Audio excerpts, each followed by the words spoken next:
or this person becoming worse than an infidel, then they have a worse fate. A worse fate than an unbeliever.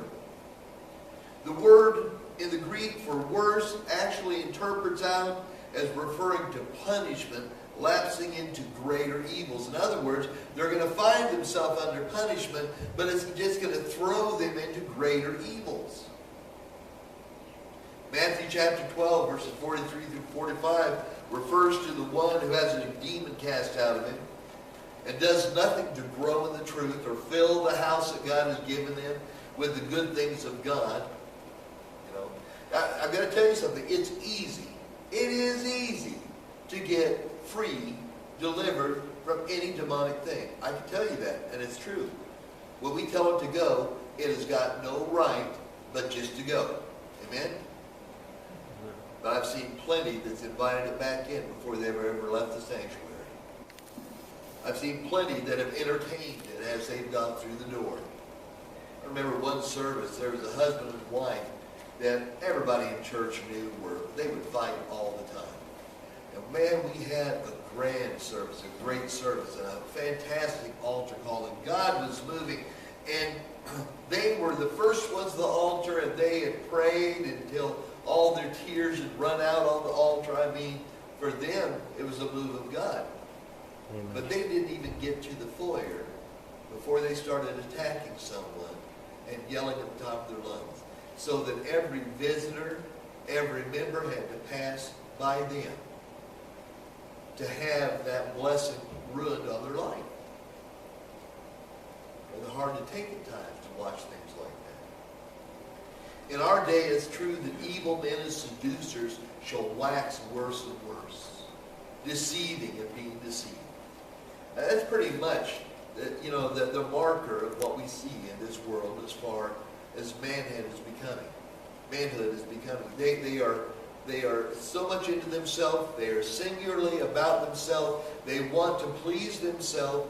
They want to have you be entertained by their kind words and manipulative words of love and devotion and faithfulness and kindness and wisdom. But they don't believe a word of it themselves. And all they have done is seal it for themselves to go out under that deception and deceive more. Now, it may seem to you that I've got a pretty bad view of what's going on out there. But I'm just going to tell you, it's not just my view. Because before it was ever shown to me in this world, God showed it to me in this word, in the scriptures that I'm giving today.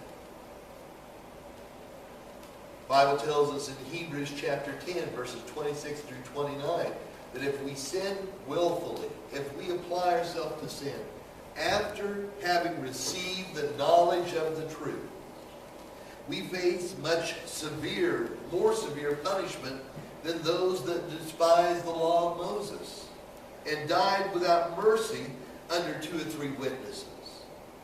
2 Peter 2:20 tells us that once we escape the world's pollutions through the knowledge of Jesus Christ, if we're again entangled therein, the latter end is worse with them than the beginning.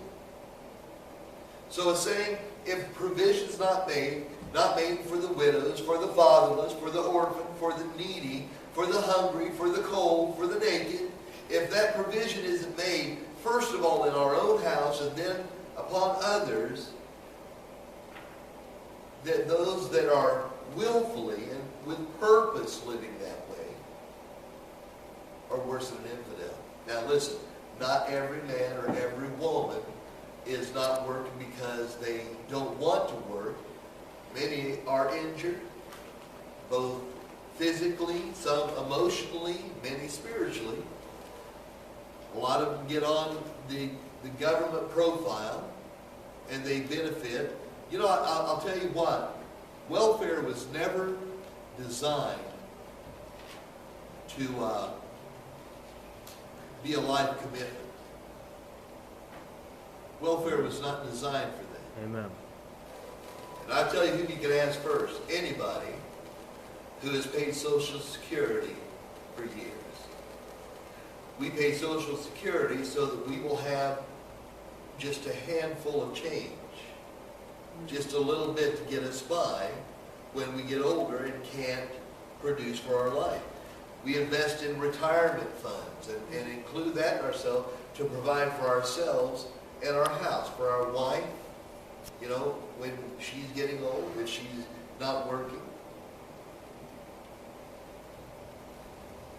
So what does it mean, providing for one's own family? What does it mean then to be worse than an infidel because of that? From the scriptures, it means one who has come in contact with the true faith. That's what Peter or Paul is talking about here.